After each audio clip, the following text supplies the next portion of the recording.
All right. Yep. Yeah, everything's ready to go. All right. What? Dude, just do the thing. All right. I can do it. All right. What is? Hey, can I have some of that coffee? What? Yeah. Can I get some of that coffee? Yeah, that's fine. Here, go ahead. All right. What is up, everyone? And thank you for checking out Don't Say the F Word. We are a pro wrestling and combat sports podcast. And we don't use the F word when we talk about professional wrestling. You shouldn't let your friends use it either. It's Monday. We're going to preview Raw. But before all that, go ahead and hit some intro music. You want me to do what? Look, dude, Joe's about to be here. Like, we could do Joe's thing. No. I want you to hit that not Starks. No, I want you to hit Starks. Hard Times. Yeah, let's do Hard Times. You want Hard Times? All right. We'll do Hard Times when we bring Joe in. Let's go ahead.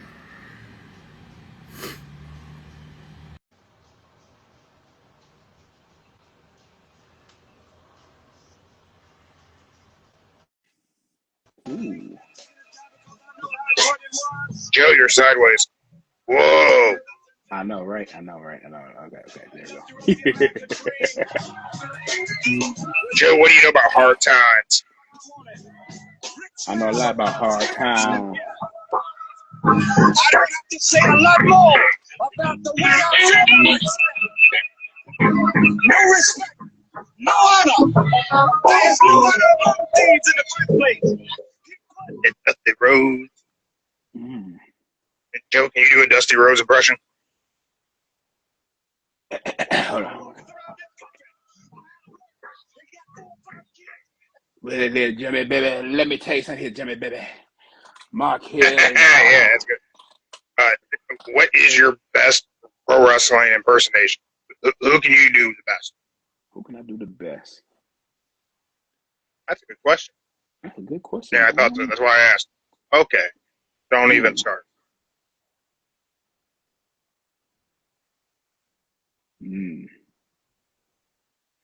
Well, okay, Elio Chico, you want a piece of the bad guy? Oh, you had a toothpick ready to go. Toothpick. You know. I think I can do a decent Razor Ramon. Go ahead. Go ahead and hear it. Hey, yo, Chico, you bad guy, man. Keep going hard, you up. All right, not gonna lie, that's pretty good. That's pretty good, yeah. Roses are red, violets are blue. Hard work pays off, dreams come true. The bad times don't last, but bad guys do. Ooh. The Hall of Fame speech. That's a Hall of Fame speech. Hall of Fame. What else you got in there? No. I think I do an okay Stone Cold. I don't think many people do a good Stone Cold, but I think I do an okay Stone Cold. Nah, no, don't worry about the Stone Cold. Everybody does. Do you think I don't do it? Do you think I do a decent Stone Cold? Nah, I'm saying everybody does the average. Well, hell, son, all you gotta do is go back in the back, get yourself a cheap bottle of Thunderbird, try and conjure up some of that courage you had in your prime. You can go ahead and you can thump your Bibles, your Psalms, your John 3:16, but Austin 3:16 says, "I just whipped your ass." What? What? I think you got the what right. You got the what right, but you got the what down. Hell, son.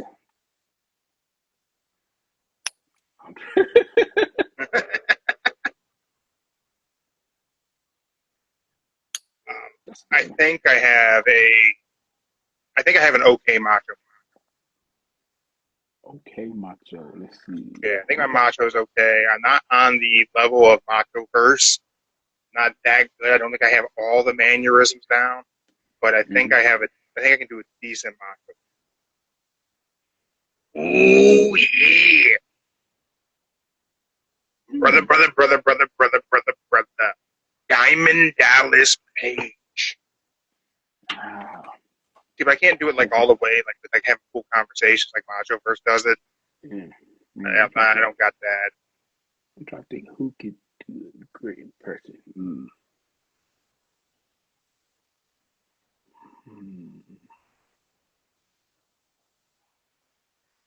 That's really all I got now. I used to do a decent What a Rush for the LOD's entrance, but I can't cut a Hawk promo by any means. Yeah, Hawk got that. Yeah, it's real raspy and it's just very hard to do.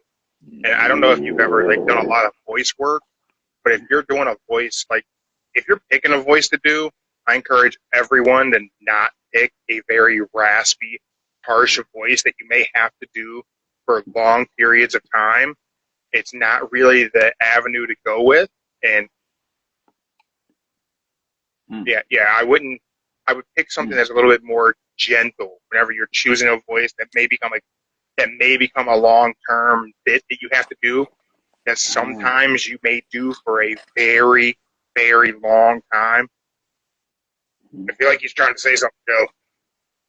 I feel like I'm not like good at math, so I can't put 2 and 2 together. So I don't know what he's trying to say, but it just seems like he's trying to imply that I make things difficult for him. That's not what I'm saying. I'm just saying, if you're going to choose to do some voiceover work and you're picking the voice to do, don't go raspy and harsh. Wait. Pick something soft. Wait, Mark, I know what he's trying to do.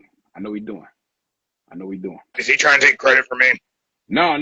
What he's trying to do is saying that there's been times people called his phone that he didn't want to talk to, so he tried to do a voice impression of the dear white sister, but he couldn't pull it off. That's what he's saying. Well, I mean, if anyone's ever tried calling him, they should know he's never answering the phone. Look, that's kind of true. It's kind of true. I could say this. I let my assistant get it. I would say this. I meant my Google assistant. The Google assistant. Okay, Google assistant.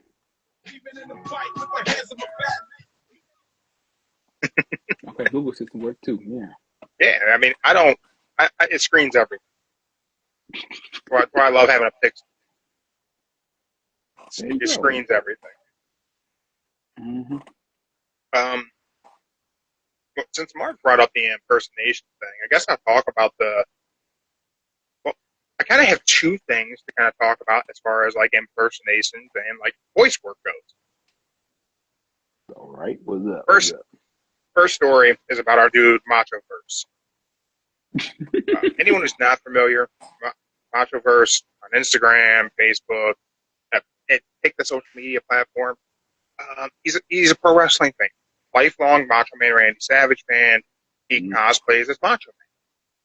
Does all the conventions, does all kinds of stuff, has gotten blessings from Randy's wife and Lenny Poffo. Lenny Poffo actually gave him ring-worn gear from Macho Man, and I really appreciate the work that he does. He's been getting a lot of negative comments from people from a video that he shared.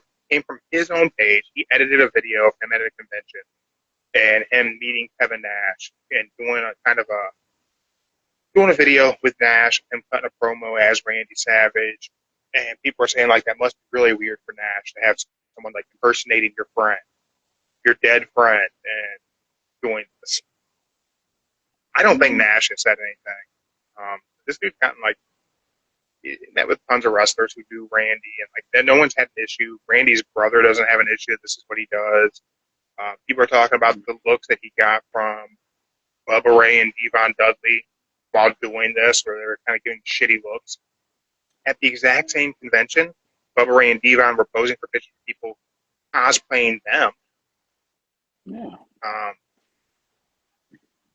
I just want to come here on our podcast and say what Macho Verse does is fantastic. He does a really good Randy Savage. He's never disrespectful. He's never doing anything that would be. I don't think he's ever acting out of pocket. I think it's good stuff. Nah, I see him. He be at the shows and everything, front row. He's never disrespectful. Everybody I thinks don't know. Like people are trying to make it be something that it's not at all. I say this. He was really nice to me. I mean, if you look at him, Yeah. he's like your average die-hard friend who took a lot of effort to learn how to do everything the Macho Man did. I'll say he watched every single video from his childhood till the passing of him, and he knows move for move, word for word. He knows how to hit every vocal spot on point. His mannerisms are really good. Like he's put effort into portraying the character of Macho Man Randy Savage. Like, here's my thing, and this is kind of like a big thing. He's not portraying Randy Combo. He's portraying the Macho Man Randy Savage. Yeah. That's a character that Randy did. Like, and for anyone to take issue with it, and especially if you don't have, if Randy's wife doesn't have a problem with Macho Verse doing this, if Randy's brother doesn't have an issue with Macho Verse doing this, no one has a right to have an issue. That's it. If you have an issue, you're just an asshole. I mean, I say this. He ain't getting paid for doing it. Like, if they was paying him thousands of millions of dollars to do that, then I can see why some people may have a problem with it. He probably makes some money off of his socials here and there, probably. Yeah. I mean, I don't know what all he does. Like, my relationship with Machoverse is really cordial. Definitely, me and him, we've done some live stuff together. Just a genuinely cool dude. He's never asked me for a dime. Oh, yeah. Everyone knows I'm not giving anybody money. But I'll say this. If Kevin Nash did have a problem with it, he would say something. But I feel as though the only impersonation Kevin Nash would have a problem with would be somebody impersonating Scott Hall. Anybody else? I've seen people cosplaying as Scott Hall and Nash not having an issue with it. At least not seemingly not having an issue in the moment of it taking place. But I mean, people pay for these meet and greets. They pay to be a part of something, and I think a lot of wrestlers understand that. Mm-hmm. I mean, and I don't think they take much of an issue. I will say, the video that Machoverse, he edited it himself, so it's his edit. He is getting shitty looks from Bubba Ray and Devon. But I mean no harm whenever I say this. Brace yourself, y'all. Brace yourself. I mean absolutely no harm whenever I say this. But yes, he was getting dirty looks from Bubba Ray Dudley and Devon Dudley. Again, I mean no harm. But I mean absolutely all the disrespect. It's Bubba Ray Dudley. I mean every bit of disrespect whenever I say it's Bubba Ray Dudley. Of course he's giving somebody a shitty look. Someone's doing something and having a good time, and there's no way for Bubba Ray Dudley to make $1. He's a carny asshole. He can't figure out how he can make $1 off of Macho Man, so he's pretty upset about it. All right, well, you know what? I said that. I'm going to have to watch this video later. Yeah. See what and I can't remember. I don't remember who sent it to me, if someone calling him out. I don't remember what page it was of someone like talking shit about Machoverse. Nor do I recall who sent it to me. They say like, this page is saying this, because that's just negative energy, and I don't need it in my life. I don't care to be attached to that, because I think the opinion of it being in poor taste for him to do this is wrong. To me, it's like, if a white person told you they were offended because you used the N-word.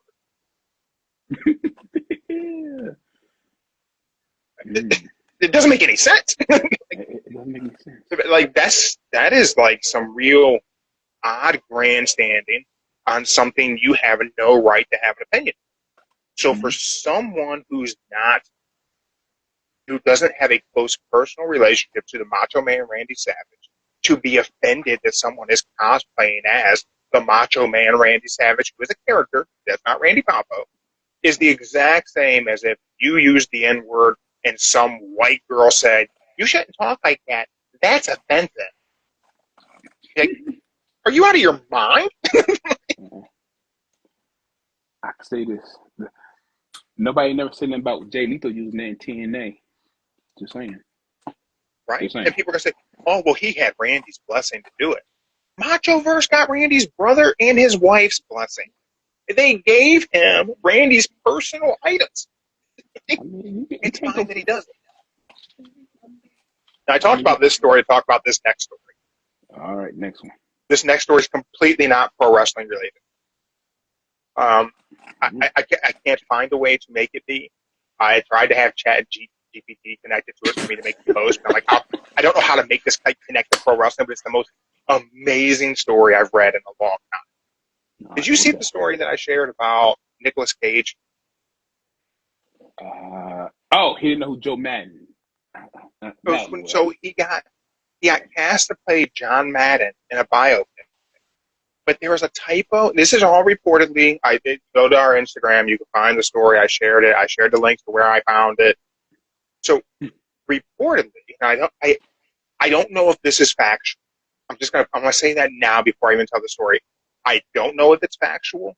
I will not research to find out if it is, because I want to believe this, because this is the funniest shit I've ever heard. So, according to this story, Nicolas Cage was cast to play John Madden in a biopic.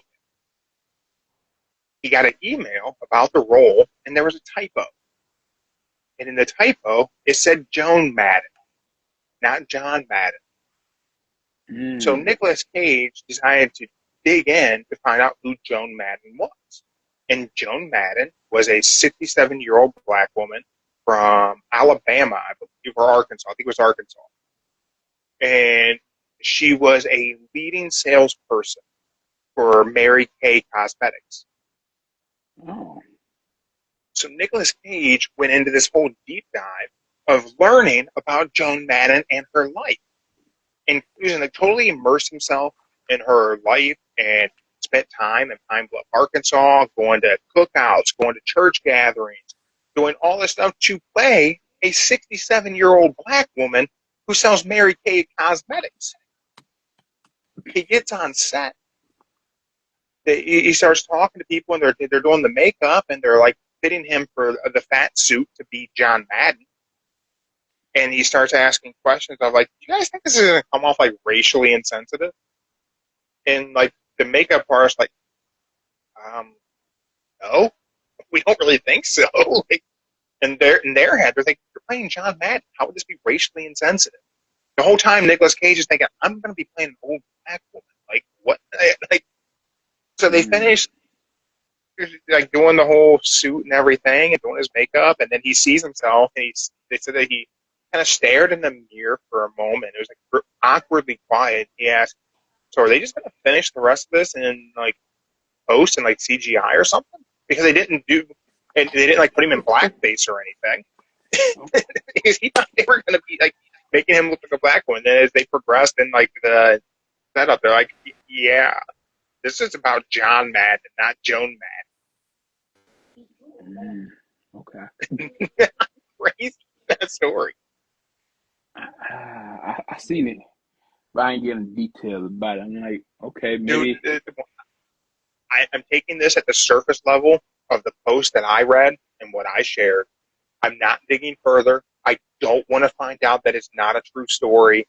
It's hard to believe, but it's also just crazy enough to be real, which is kind of how it fits into pro wrestling, I think. It's hard to believe, but crazy enough it could be real. Mm-hmm. Fair enough, right? Fair enough. Just crazy ass story.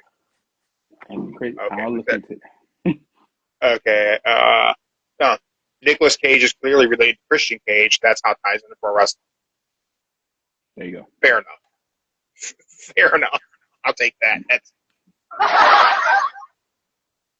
That seems fair. It's fair. All right, Joe. Talk about we didn't do our Sunday our weekend wrestling show yesterday. It's all good. So what do you want to talk about from last week before we go previewing Raw? I'm going to start with the main topic here. I have no idea what happened on Collision. I don't know how Kyle Fletcher's match was because I thought 9:30. I'm just watching it. Then I see Egyptian. Like it literally happened after Ric Flair gave his tribute to Steve Mongo McMichael. Yeah. And I seen, and man, I'm just gonna say this right now. Ric Flair looked worse than the old man at the dang mall sitting down. He looked, woof. Man, Flair's old. He hasn't been healthy in decades. Like, I can't believe he's still alive. And I mean that in a positive way. Like, I can't believe Ric Flair's still alive. And damn, Dean Malenko looking at him. Ooh, man, he's. Oof. Well, Malenko has Parkinson's, right? Yeah. But man, just looking at them two side by side, I don't know how Flair's still kicking, how Dean Malenko's managed to stand up there. Still, but that's a whole nother topic, y'all. But still, so I don't know what I was watching. Collision from. I fell asleep at some point, so I don't know what all I missed. I haven't looked at the recap. I've seen parts of Kyle Fletcher's match. Yeah, I missed it, but yeah, after that, it went off. I may have been watching a UK stream, possibly. I don't know. Yeah. I'm not saying I was pirating it, but I don't have TBS or TNT, so you guys can go ahead and put the piece of the puzzle together there if you want to. Well, do you know if Kyle Fletcher won the match? I just need to know that, if he won or not. Because I seen it was advertised for Collision. I didn't see it. So, yeah. Take a look. I'll tell you. I mean, he had to. He was facing, he beat AR Fox. Yeah, I actually did see the end of that match. He did beat AR Fox. Cool. All right, cool. All right, thanks. That's all I need to know. All right. He beat AR Fox. I thought that match was a fun match. Yeah. So, no, I was slipping in and out of being awake. I also did see, I seen the Bandito, Ishii, Brody King match. Mm-hmm. And the Don Callis family lost that one. So, I really like the random trios matches. Okay. It's something that at a point in time, I think I really probably would have shit on AEW for. Just randomly throwing groups of people together to make a trios match. Yeah. But what they're putting together is so much fun. They put together teams. Doesn't make any sense. It don't make sense. But they work together. For some odd reason, they find a way to work together with each other. And that's the crazy part about it. Like, the Don Callis family works together, sure. I don't think I fully understand when Rocky Romero joined Don Callis' family. But apparently Roppongi Vice is Don Callis' family, or at least Don Callis' family adjacent. Mm-hmm. But no reason for Brody King and Bandito to be teamed up with Ishii. But I'm glad they did it. I'm glad they did it. The match was tons of fun. Yeah, it was fun. But sometimes I'm worried about Brody King. What? Here's my thing. He comes out to this, I don't know what you want to say, heavy metal theme. Mm-hmm. But he comes dressed out like a gangster with a ski mask on. Yeah.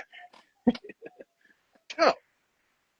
Heavy metal, the hardcore and heavy metal scene, and gangster rap walk hand in hand, my friend. That's my entire musical interest, is hardcore and metal and gangster rap. Yeah, but I figured he's Dwayne the Iron Giant. There you go. Power Slap Heavyweight. Join us live on Instagram. There you go. But yeah, I just find it funny. It comes out dressed like a gangster, but it comes out to like heavy metal. Yeah. Just man. A lot of gangster rappers listen to a lot of metal. Benny Paz would be classified as, I guess, a gangster rapper. His musical interest is entirely heavy metal, heavy metal and rap. But he said if he's just listening to music, he's listening to metal, he's listening to Slayer and shit like that, Iron Maiden, and also Ice-T is a heavy metal guy. Well, yeah, I mean, Ice-T was in a heavy metal band. He was in a heavy metal band too. Mm-hmm. And he was in a heavy metal band with Jamie Jasta, lead singer of Hatebreed. Yeah. Who also used to host MTV's Headbangers Ball. Big Hatebreed. I mean, I'm an old school Hatebreed fan. I can't tell you the number of Hatebreed shows I've been to in my life.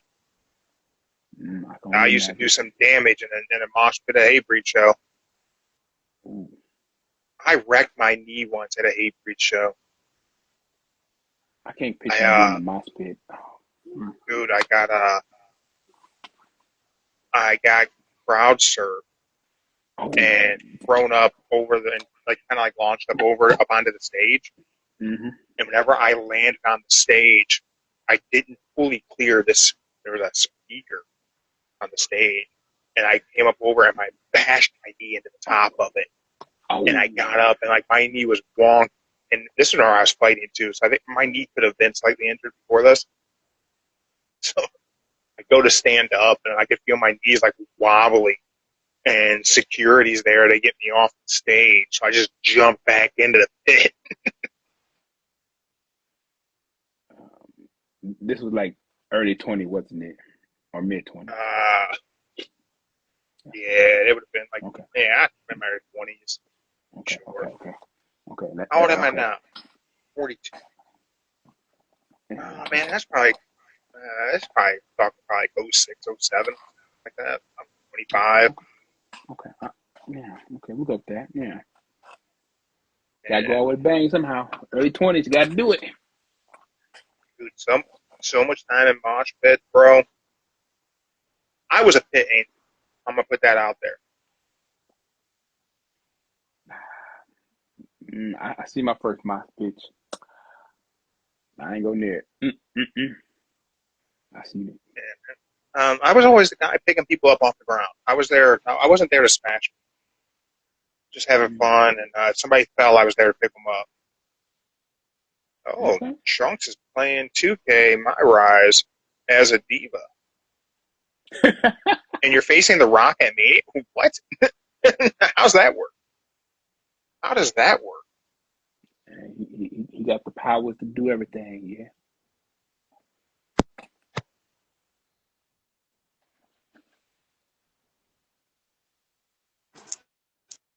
This here.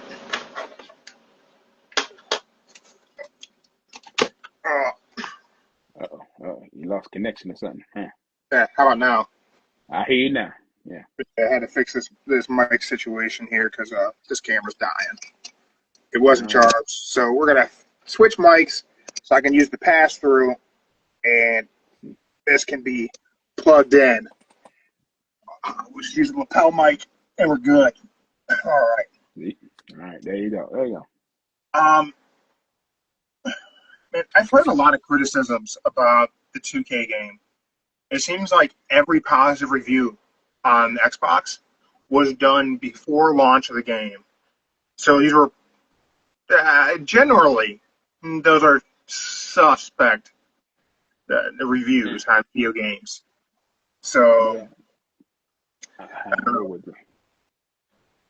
It's been a while since I played a 2K. It's been a while since I played. I could say that I saw a review where somebody said, what was it?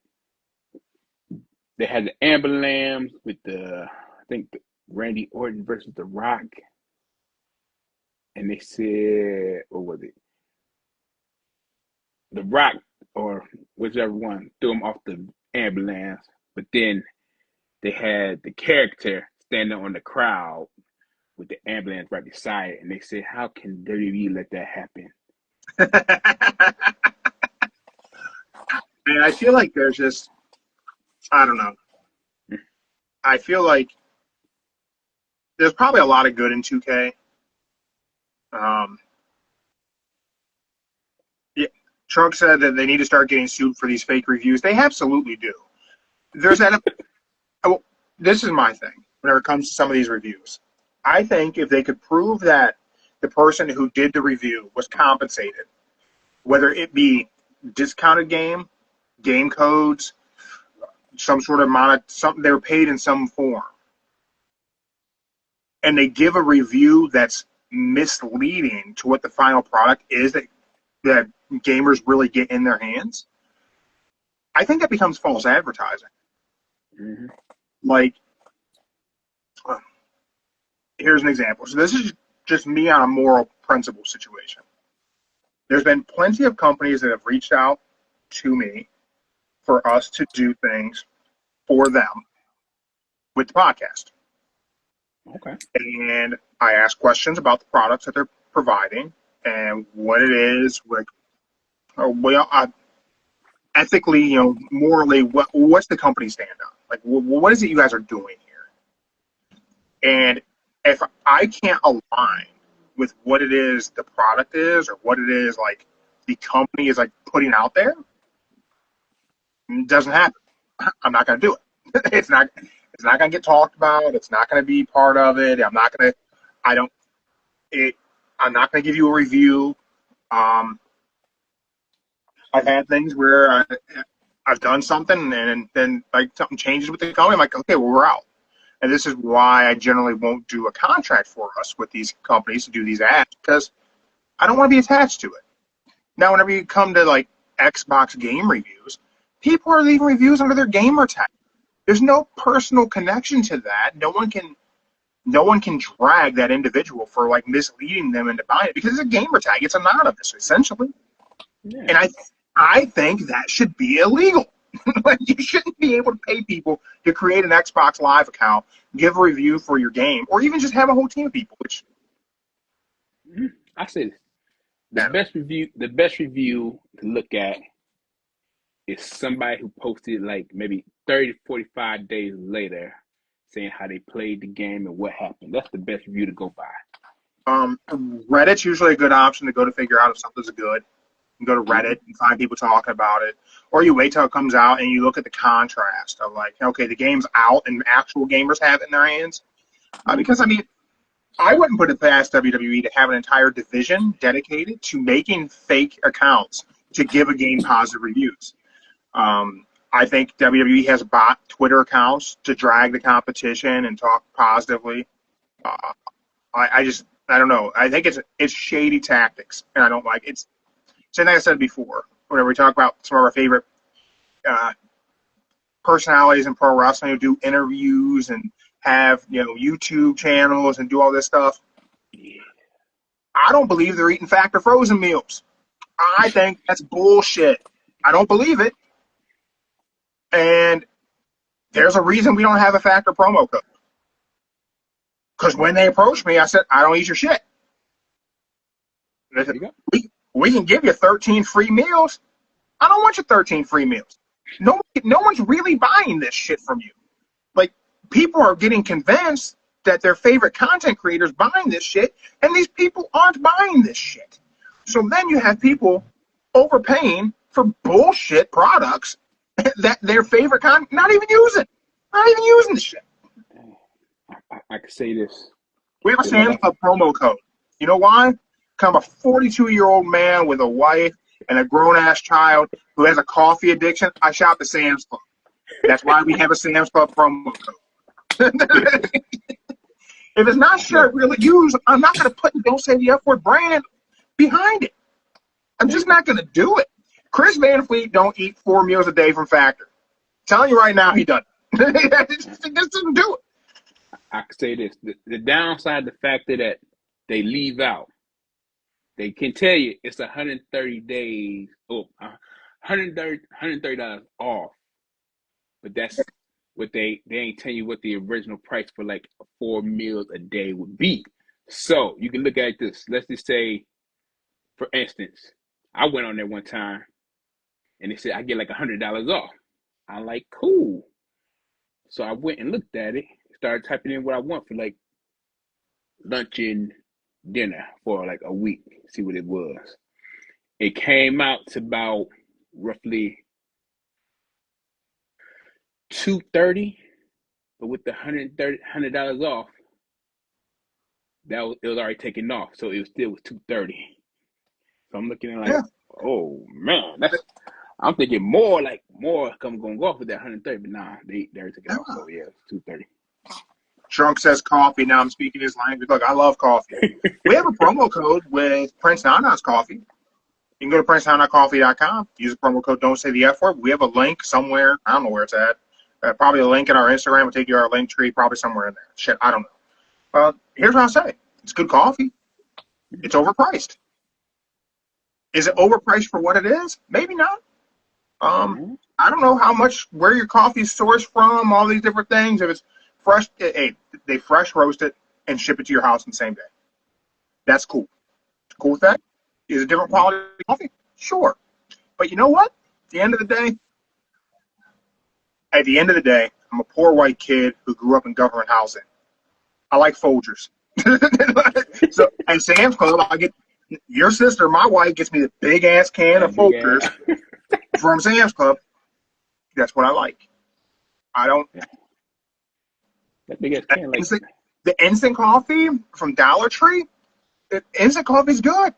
I also have an instant coffee that I get that, I should probably throw this link up there through our link tree for Amazon.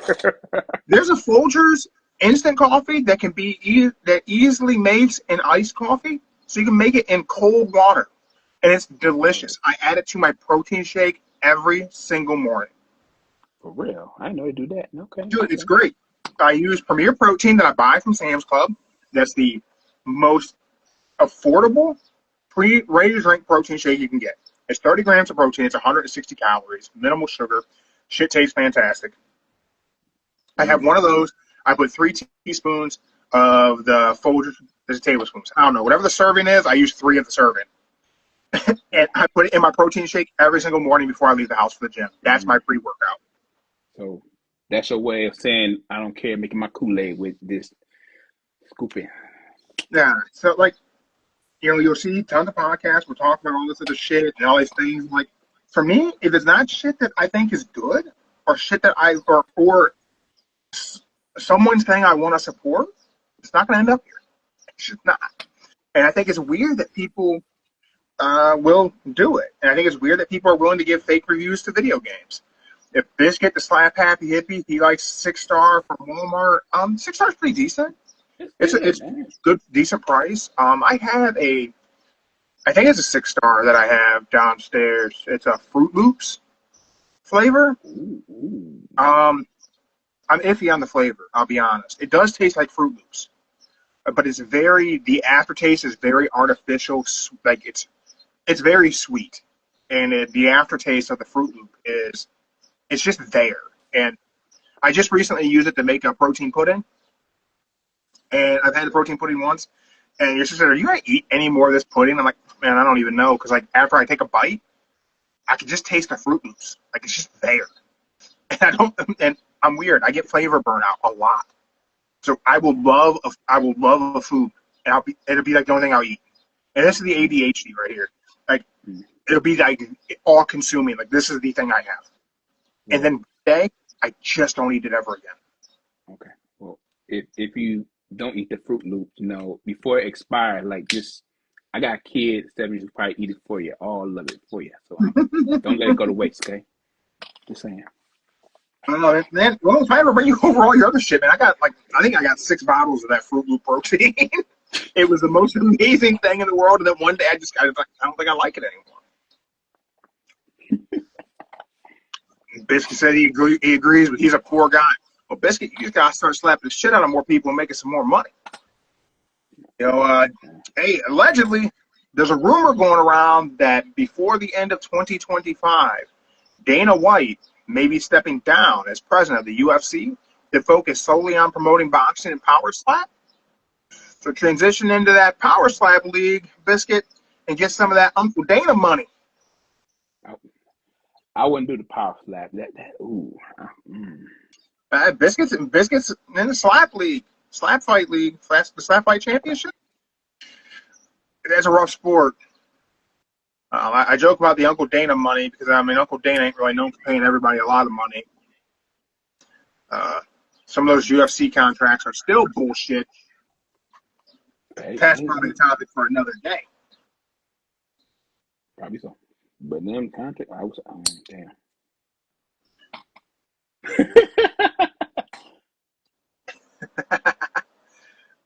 The UFC is interesting. I don't know. Another day we'll go back to this topic of the fact that I think the UFC hasn't had a star in almost 10 years. Dana White doesn't know how to make stars. The Fertitta brothers knew how to make stars.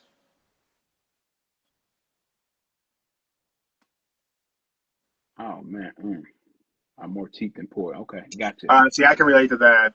I am sometimes a notoriously cheap individual, as Joe can attest to. I can attest that I am a cheap person as well, y'all. Look, I don't like getting screwed. That's my biggest thing. I don't like to feel like I got screwed for my money.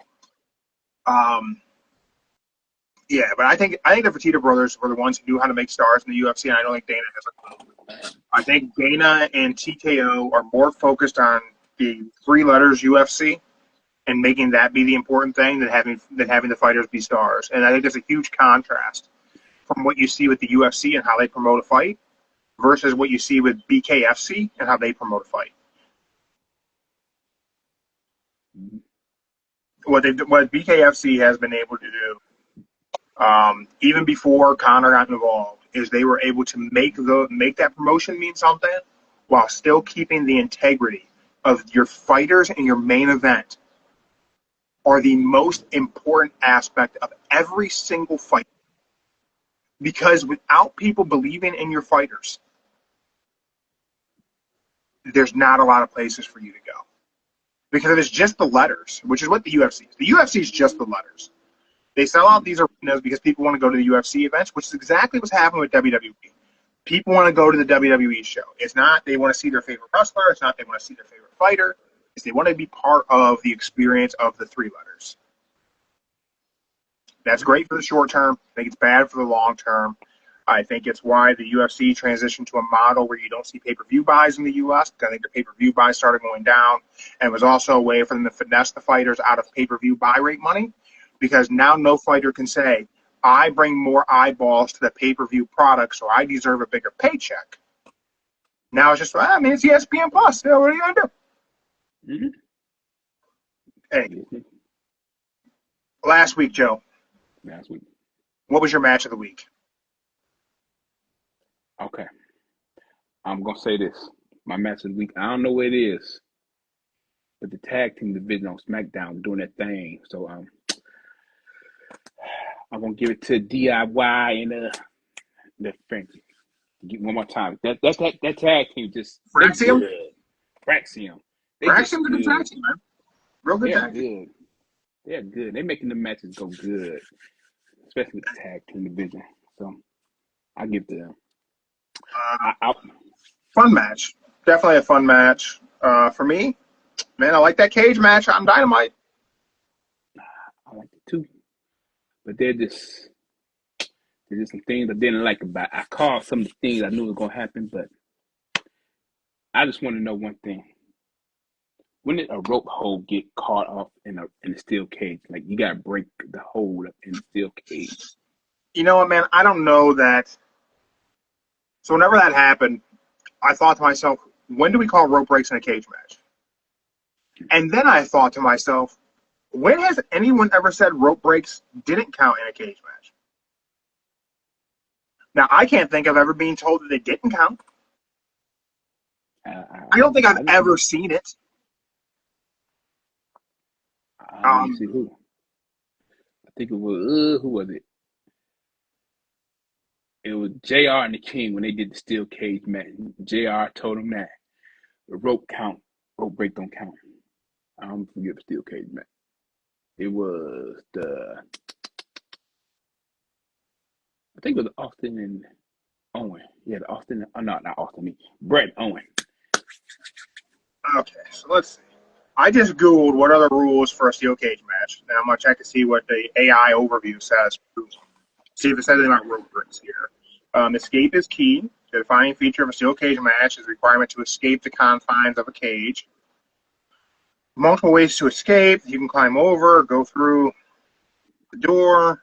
Pinfalls and submissions. If a wrestler manages to pin their opponent or force them to submit, they can also win the match.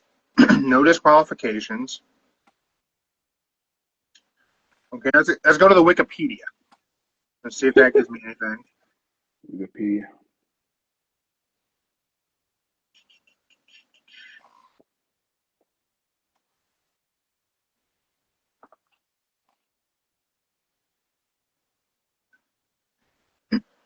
So, nothing seems to specifically call it out.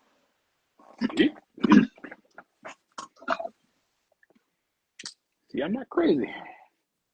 I was mad because Samoa Joe could have won, but he's like, the rope. Oh, I'm like, what the heck?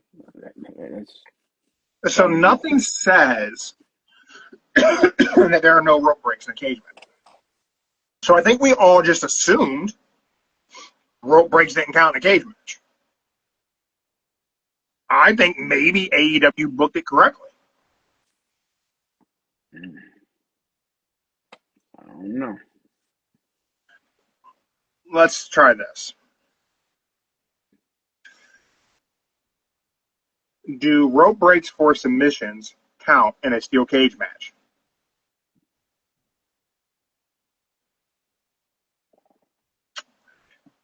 Google's AI says in a steel cage match, rope breaks for submissions still count. Just like any other match type where pinfalls or submissions must take place within the ring. AI rules everything. So I think we all just assumed you couldn't do a rope break. Apparently you can. Okay. I don't know. Okay. For me, my wrestler of the week last week didn't even wrestle a match. My wrestler of the week last week was Gabe Kidd. He sparked a lot of interest, and now all the talk is where should Gabe Kidd sign? Well, you know where he signed now. Did he? Did he sign with AEW? I haven't seen that he's officially signed. I think he's still under New Japan contract. I don't think he's even a free agent yet. I could be wrong. Oh, okay. But I keep seeing a lot of things. Where should he sign? Where should he sign? Where should he sign? He should sign with AEW. That's where he should sign. Because they're going to let him also wrestle in New Japan. And he's going to pay him a good amount of money. And they're not going to change his name to GK Potato like they did Jeff Cobb and made him JC Mateo and couldn't even give him decent looking ring gear. I could say this. When I heard it in the beginning, I thought Solo was just saying like, hey, my boy JC helped you out. I thought he was being like, hey, being like, slang, like JC. Yeah. Trying to be hip and cool. Yeah. Then later on, they had a match, and they said JC Matano. I'm like, what? Dumb. I was so wrong. I said they weren't going to change his name. I definitely thought they weren't going to change his name, and then they went and changed his name. But Michael Cole said it Saturday at the Backlash. Jeff Cobb. Yep. They changed. They're going to change his name. Man. I don't know. I don't know either, man. I don't. It's frustrating. But a lot of stuff in WWE is frustrating. Like, I didn't really think SmackDown was a good show. Let's talk about that. Okay. Now, I'm gonna say this. Like he said, we normally don't talk during the wrestling, but he asked me, "Why is it so quiet?" It was dead quiet. Dude, like I said, me and Joe, we generally don't talk wrestling outside of the podcast. A few text messages here and there sometimes, but for the most part, like, it's safe for the show. But I texted Joe, what's with the crowd? The crowd's not making any noise. Mm-hmm. So It reminded me of COVID-era Thunderdome. Like, there was no reaction from the crowd on SmackDown. right, And it was distracting. Yeah. So that's why I came you. Here's my two theories. Like I said, the one is probably because SmackDown ain't got the stars people want to see right at this very moment. Draft's coming up soon, y'all, so be prepared for that. And two, maybe they are saying some things on the SmackDown side, but you got production who just quiet things out what they are saying to keep it like dead silence. But well, so I've had someone tell me that WWE is doing a lot of crowd control. That they're using a lot of extras in the crowd to start chants. That they're using a lot of piping chants into the PA system to get reactions that they want. So a lot of the "This is awesome" chants, whenever we're at home watching and we're thinking as wrestling fans, nothing about this is awesome. Why are they chanting "This is awesome"?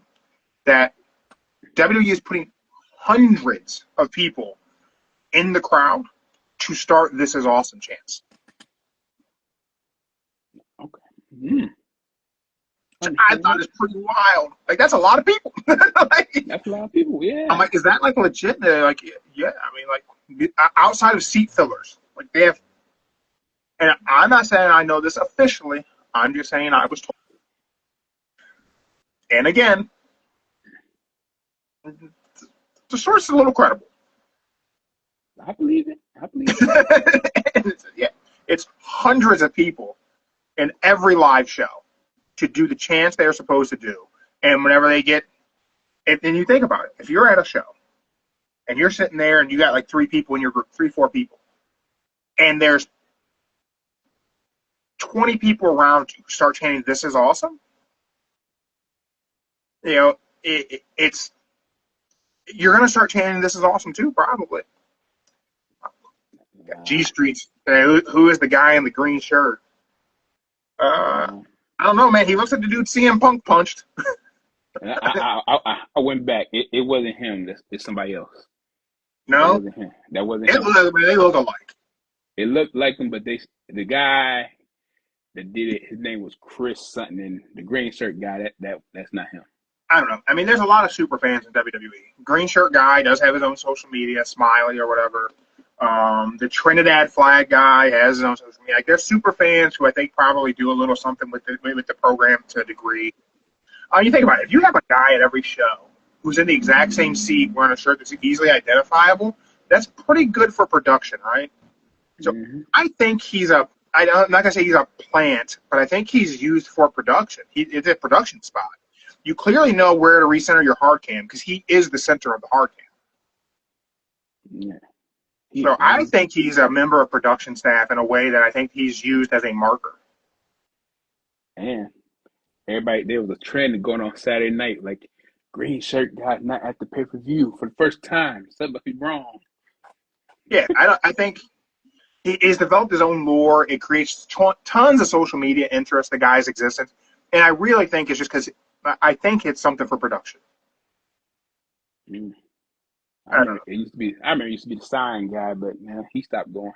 Yeah, you think about it. I mean, look, ECW had a guy, the Hawaiian shirt guy with the hat, sat in that exact same seat in 2300 Arena, and it was a perfect spot to recenter the hard cam. I think it's just part of the production crew, and I think he's just used to recenter the hard cam, and I think sometimes he's used to communicate to wrestlers. Probably so. I mean, there's a lot that happens in putting together a wrestling show where there's a lot of people who are used to communicate and give cues. We got the, what is Hulk Hogan and Eric Bischoff trying to pull off?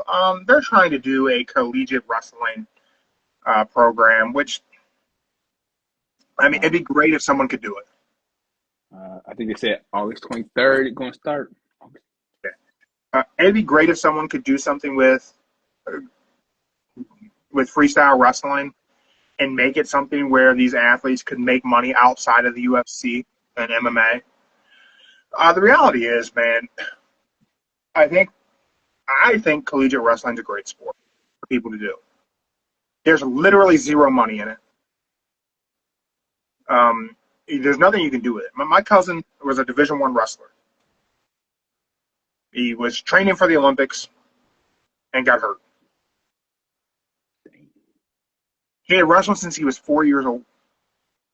Got hurt in college. That was it. He still kept the scholarship. They kept him on.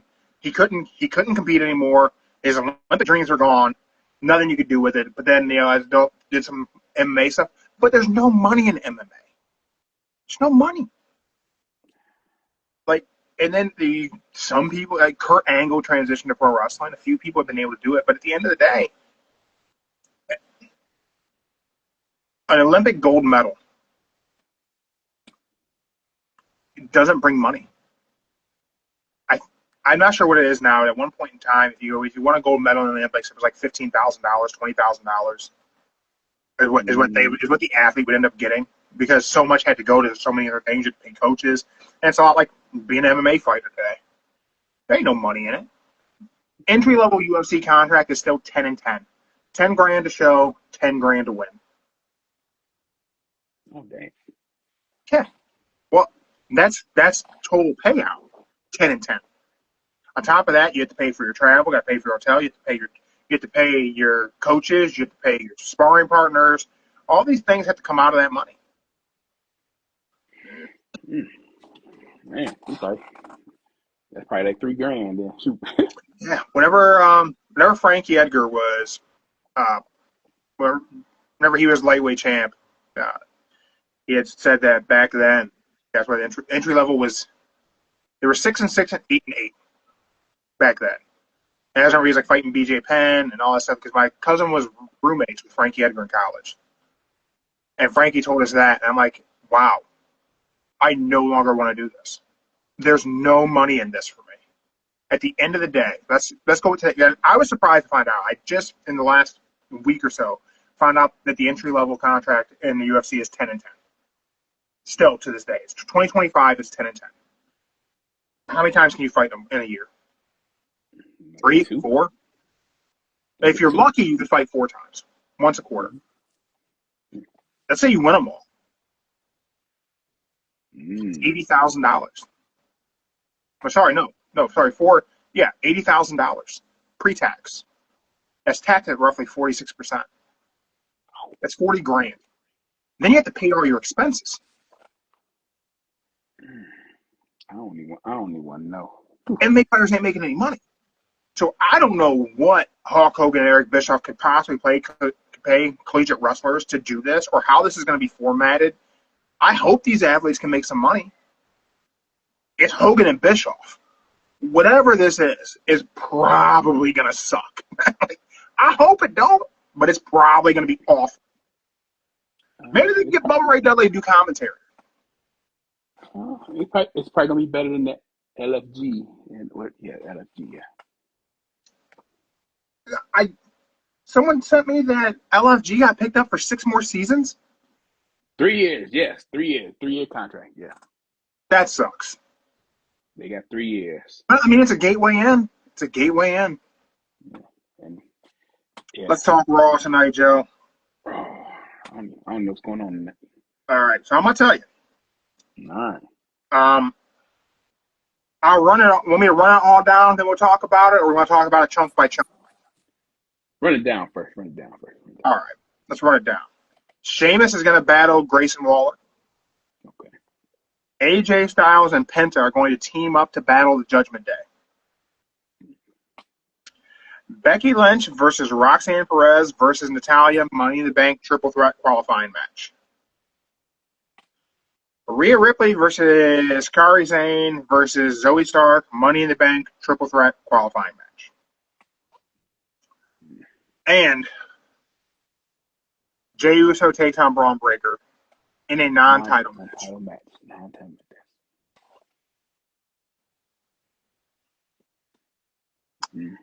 Which thing do you want to talk about first? All right. I don't think there's a point in talking about the triple threat qualifiers. You want to talk about those?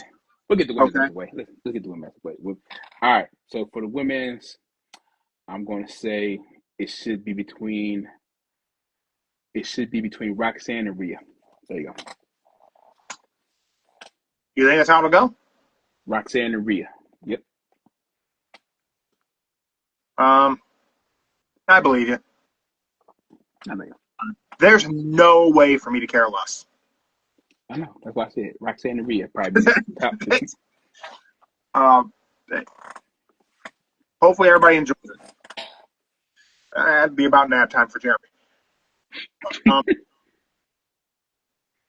AJ Styles and Penta teaming up to battle the Judgment Day. I don't know how this will go. I know this is a weird pairing, but I'm going to tell you how I think it should go. Okay. If I had the pencil. I don't have a pencil handy, so I have a Gundam marker. I got plenty of them. Here you go. Okay. Here's the pencil. If I had the pencil, AJ Styles turns on Penta, joins the Judgment Day. Ooh. Okay. It doesn't have to make sense right now. We'll make it make sense next week.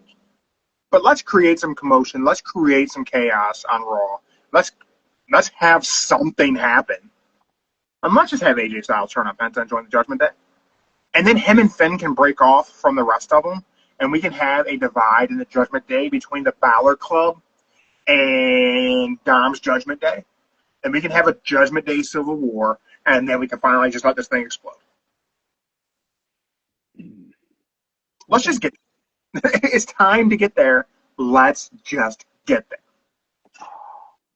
I don't think it's going to happen tonight because technically Liv is back tonight. So she's like the piece to keep the group together. So I don't think it's going to happen tonight. Sheamus to battle Grayson Waller? This is the crack up 8 time under about to break up. Yeah, I think so. I would like to circle back to the idea that maybe Austin Theory should join Paul Heyman. Maybe we get there through this somehow. But I don't know. I don't know that WWE has a direction for Sheamus. Or Grayson Waller. Sheamus, he said in the interview that all he needs to do is just win the IC title and be happy. He'll be a Grand Slam champion. So that's all he wants. Before he retires, he wants to win the IC and be a Grand Slam. Yeah, I mean, I don't think Sheamus is ever gonna go wrestle somewhere else. I mean, I think he's a good guy for him to have around, but I don't know. I don't know. Jacob Fatu, Breakker, Paul Heyman. I think we're gonna get Jacob Fatu versus Solo at SummerSlam. I think that's the direction to go. I think they can salvage Jeff Cobb in this process, but I just don't know how you have Jeff Cobb and Jacob Fatu both on SmackDown. Kind of the same character. That's why the draft coming up. He might get moved. He might get moved to Raw. Yeah, they need to break all that up. I mean, I don't know what the point of Solo Sikoa is anymore. Him losing to Roman was just dreadful. Totally lost all. What do the kids say? Aura. Lost all the aura possible. Like, there's no purpose to Solo Sikoa. There's no mission statement. He's not going after anything. I did see a theory that people think he should win Money in the Bank. And what with it? cash in on his cousin, his brother. My bad. His brother. Cash in on Jey. I can see that. That would work. That could work. That could actually work. Speaking of Jey, I'm going to ask you this question before we even talk about it. All right. Tonight, Jey Uso takes on Bron Breakker in a non-title match. Mm-hmm. Do you think it'll be the main event? Non-title match? Yeah. Wait, hold up. Yeah, it's definitely gonna be the main event. Trunks says that drafts never mean anything. I say it's the You're draft. right. I say it's the draft. When they had the little system back in the day, how they did a little shuffle, like randomly did it. That was the best. That was like the best right Sure. there when they did that. We should do a draft. Oh. Okay. We should do a draft. Okay. As we approach closer to WWE doing their draft, I think you and I should do a draft. And I don't know if there's anywhere to go after we draft the superstars to our shows. I don't know if we do something where we see what they do. I don't know. Maybe put a game together. But maybe we do a show in the future where one of us takes Raw, the other takes SmackDown, and we draft people. Okay. Because Trunks is right. They always find a reason that people can just bounce shows, and the draft never means anything. Okay, I'd be down for it. I could do it. Yeah, I think there's probably something we could do there when we do a draft. Mm-hmm. But, they never mean anything. Nobody ever stays put. We spent the road to WrestleMania with everyone showing up on Raw and no one showing up on SmackDown. But will Jey Uso versus Bron Breakker actually be the main event tonight? Yes, it'll be the main event. I think it has to be, right? It gotta be the main. I think it has to be because it's non-title. So this is definitely going to be overbooked. Tons of interference. Yeah, it's besides. This will get Breakker his main event spot for the world title down the road.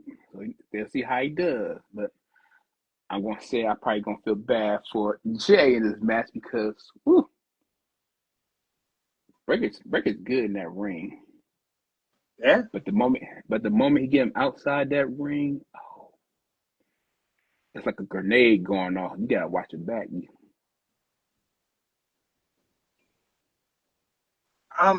G3 said he heard Roman could be coming back tonight.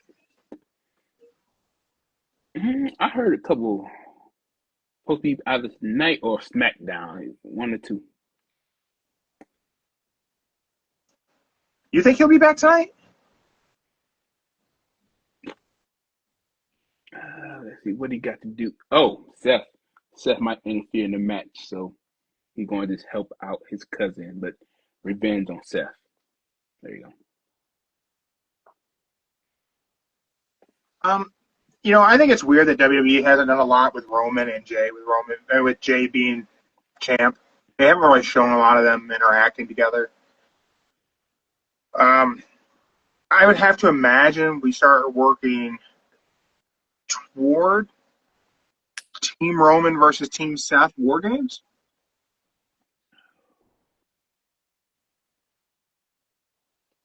I don't think they haven't war. Oh, yeah. They ain't having War Game this year. Is that legit? I had seen that. I'm like, man, are they really not going to do War Games? I think it's legit. But, got to wait a little bit down the road. But I seen that War Games. So I think they're going to have probably your traditional Survivor Series match. So it could be that between Team Roman, Team Seth. Which they should bring back the traditional team. But yeah, that's what to be.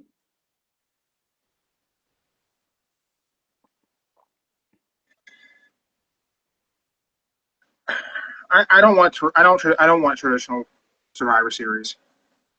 Oh, you I don't you want don't? that. No, Okay. I don't want that. Do you want that? Hey, the traditional team used to be the best, especially when they had the Better than Soul War Survivor. Games? You think it was better than War Games? The only reason I'm saying it's better than War Games because you got the time clock where you can only certain people be in the ring, but once you have them all right there, the match can go. It can go by fast, it can go by good, but traditional, it was always better than the actual War Games.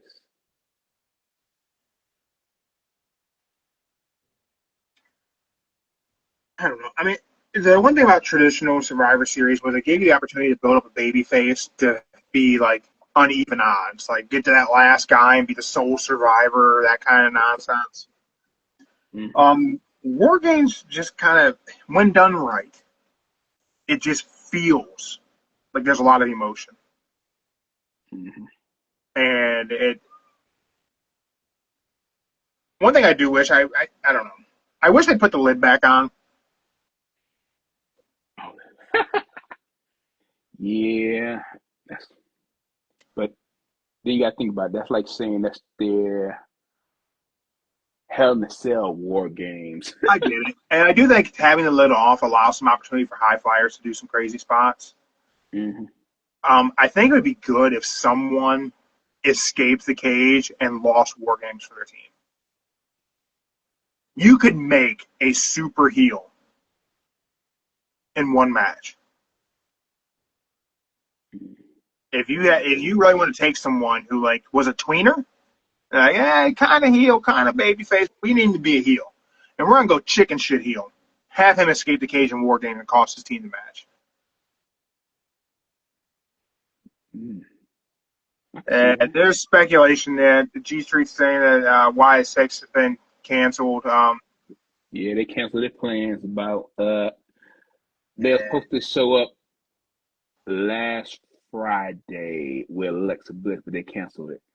yeah, I think there's a chance they go a different route and work them as different characters, possibly their old characters, or like a version of their old characters with Karrion Kross.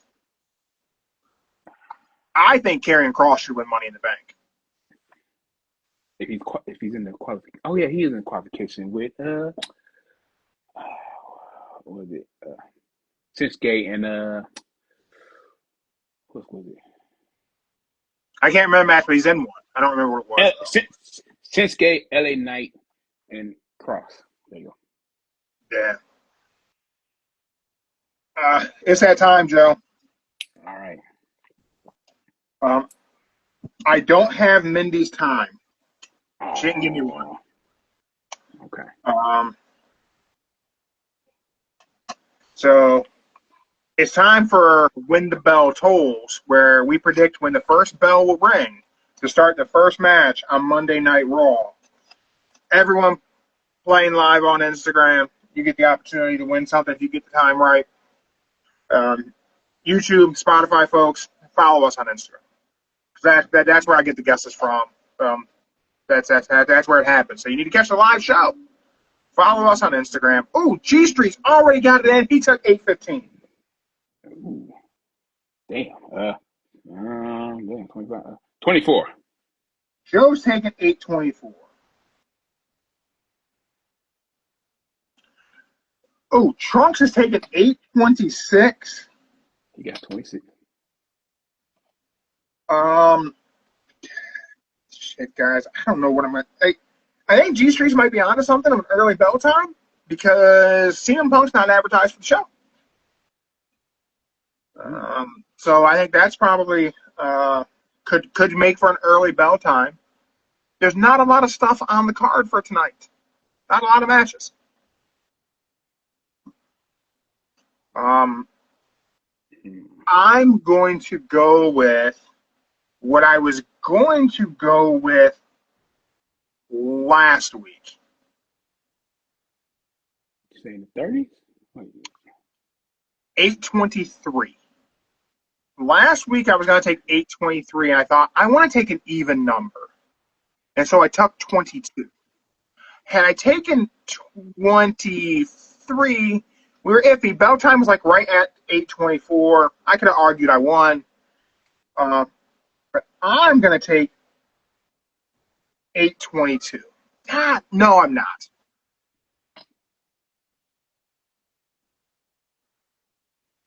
I'm taking 8:20.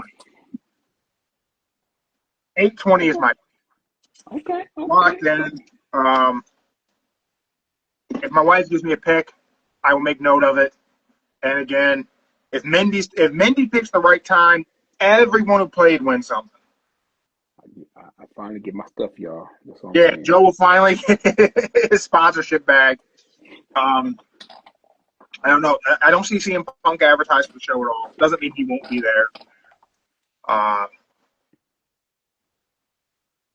will leave us with one question for us to come back to on Wednesday. Okay. So Wednesday, we'll be back live on Instagram. We're going to recap Monday Night Raw. Hopefully, Joe will have watched NXT, and we will preview AEW Dynamite. And then I'm going to ask this question.